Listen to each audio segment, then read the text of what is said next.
अस्सलाम वालेकुम dear students. आज की वीडियो के अंदर मैं आप लोगों को नस्ट एनईटी के टॉप 11 एमसीक्यूज़ बताऊंगा जो कि बहुत ज़्यादा एनईटी में रिपीट होते रहे हैं। तो आप लोगों ने इस वीडियो को एंड तक बड़ा केयरफुली देखना है, इन क्वेश्चंस को भी बड़े अच्छे तरीके से आप लोगों ने समझना है।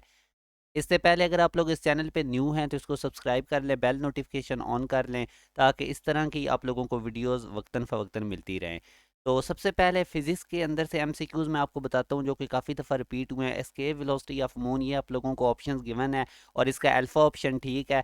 अब आप लोगों ने करना क्या है कि फर्स्ट ईयर फ़िज़िक्स के चैप्टर नंबर 4 में जो एस्केप वेलोसिटी वाला टेबल है उसको आपने अच्छे तरीके से देख लेना है। इनमें से काफ़ी दफ़ा एमसीक्यूज़ रिपीट हुआ है। इसी तरह जो साइडेड इन्फॉर्मेशन है उसको भी बिल्कुल आप लोगों ने इग्नोर नहीं करना, खुसूसन जो चैप्टर नंबर 3 की है। इसमें से अब ये क्वेश्चन काफ़ी दफ़ा रिपीट हुआ है, या ये चैप्टर नंबर 3 की साइडेड इन्फॉर्मेशन है या 4 की। तो जो आप लोगों के साइडेड टेबल, साइडेड इन्फॉर्मेशन है फिजिक्स की, उसको आप लोगों ने बड़े अच्छे तरीके से तैयार करना है। तो अब ये भी आप देख सकते हैं कि all the food you eat in one day has about the same energy as 1/3 litre of petrol. तो इसका बीटा ऑप्शन ठीक है। अब नेक्स्ट अगर हम बात करें तो रेजिस्टिविटी ऑफ सिल्वर इज, अब अगेन आप देख लें ये भी साइडेड टेबल्स में से है, सेकंड ईयर फिजिक्स की बुक में से। तो आप लोगों ने इस तरह से साइडेड इन्फॉर्मेशन अच्छी तरह से देख लेनी, और ये वो एमसीक्यूज मैं साइडेड इन्फॉर्मेशन में से आपसे डिस्कस कर रहा हूँ जो काफ़ी दफ़ा रिपीट हुए हैं। 4 वाले क्वेश्चन में हम देखते हैं कि किसकी वैल्यू कांस्टेंट है। स्पीड ऑफ लाइट हमें पता है मीडियम पे डिपेंड करती है, इसकी स्पीड, लाइट की स्पीड चेंज होती है medium to medium. Coulomb constant भी मीडियम डिपेंडेंट है। तो ग्रेविटेशनल कांस्टेंट एक ऐसा कांस्टेंट है जिसकी वैल्यू हर जगह फिक्स रहती है। तो इसका सी ऑप्शन ठीक है। एक और क्वेश्चन हम डिस्कस करते हैं, which of the following statement is true. तो अगर आप देखें तो ऑल फिजिकल क्वांटिटीज की मैग्नीट्यूड होती है, ये भी ट्रू है। Dimensionless quantity is unit less, ये बीटा वाली स्टेटमेंट रॉन्ग है क्योंकि एंगल आप देख लें कि उसका यूनिट होता है जिस तरह रेडियन, टी रेडियन, मगर वो डायमेंशन लेस होता है। सी वाली a unit less quantity is also dimension less, ये भी स्टेटमेंट ठीक है। तो यूं हमारे पास डेल्टा ऑप्शन ठीक है कि ए और सी स्टेटमेंट करेक्ट है। इंपॉर्टेंट क्वेश्चन है, काफ़ी दफ़ा रिपीट हुआ है ये भी। अब एक और क्वेश्चन हम डिस्कस करते हैं कि अगर टाइम पीरियड 3 टाइम्स इंक्रीज कर दिया जाए तो लेंथ ऑफ पेंडुलम कितनी होगी। अब हमें पता है कि टाइम पीरियड पेंडुलम का ये फार्मूला होता है 2πl/g। टाइम पीरियड लेंथ के रूट के साथ डायरेक्ट रिलेशन है। लेंथ का अगर आप टाइम पीरियड से देखते हैं तो दोनों तरफ स्केयरिंग करें तो टाइम पीरियड के स्केयर का लेंथ के साथ डायरेक्ट रिलेशन है। अब आप देख सकते हैं कि टाइम पीरियड 3 टाइम हुआ था तो 3 का स्केयर करेंगे तो लेंथ पेंडुलम की 9 टाइम्स इंक्रीज हो जाएगी। इंपॉर्टेंट क्वेश्चन है, काफ़ी दफ़ा रिपीट होता रहा है नस्ट एनईटी में।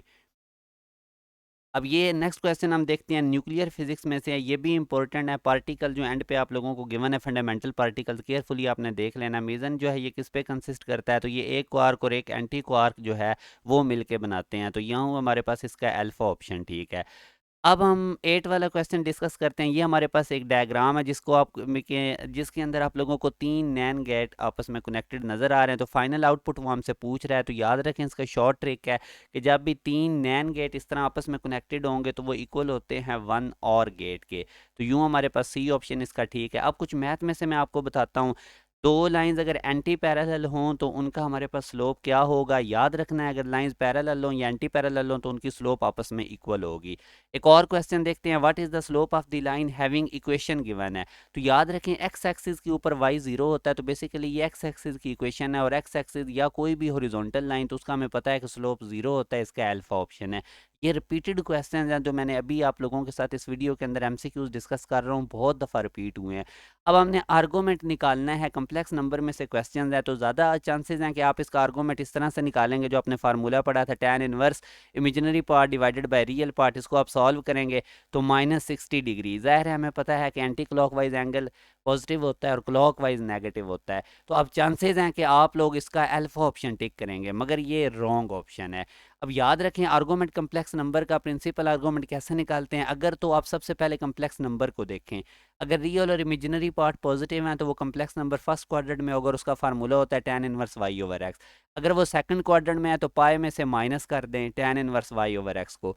और इसी तरह थर्ड क्वाड्रेंट में अगर आप लोगों का कम्प्लेक्स नंबर जा रहा है तो आप लोगों ने वो एंगल निकाल के उसमें से पाई को माइनस कर देना है। और अगर फोर्थ क्वाड्रेंट के अंदर कम्प्लेक्स नंबर जा रहा है तो माइनस लगा दें tan इनवर्स y/x के साथ।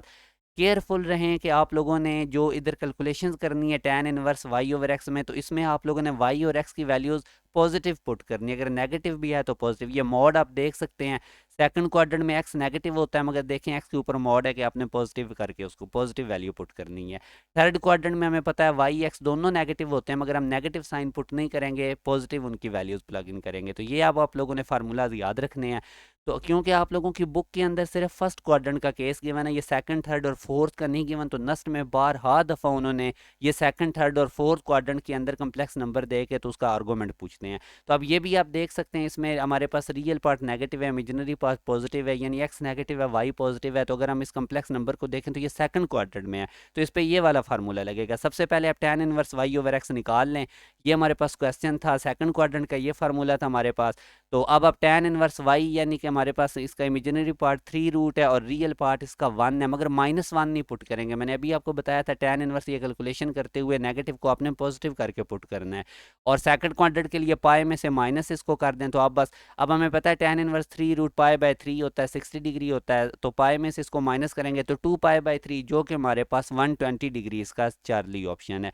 तो ये हमारे पास बहुत इंपॉर्टेंट आर्गूमेंट वाले क्वेश्चन है, आप लोगों ने इनको केयरफुली देखना है। ये टॉप 11 MCQ नस्ट एनईटी के लिए मैंने आप लोगों से डिस्कस किया है, जो बहुत ज़्यादा रिपीटेड हैं। तो इंशाल्लाह और वीडियोस में मैं इस तरह आप लोगों के साथ लेकर आता रहूँगा, डिस्कस करता रहूँगा। अगर आप लोग इस चैनल पे न्यू हैं तो ज़रूर सब्सक्राइब कर लें, बेल नोटिफिकेशन ऑन कर लें, और इंशाल्लाह आप लोगों का उम्मीद बड़ी है कि अगर आप अच्छे तरीके से प्रिपरेशन करेंगे तो नस्ट एनईटी 3 4 आप लोग बहुत अच्छे तरीके से क्लियर कर लेंगे। आप लोगों के लिए ढेर सारी दुआएं, अपना ख्याल रखिएगा, अल्लाह हाफिज़।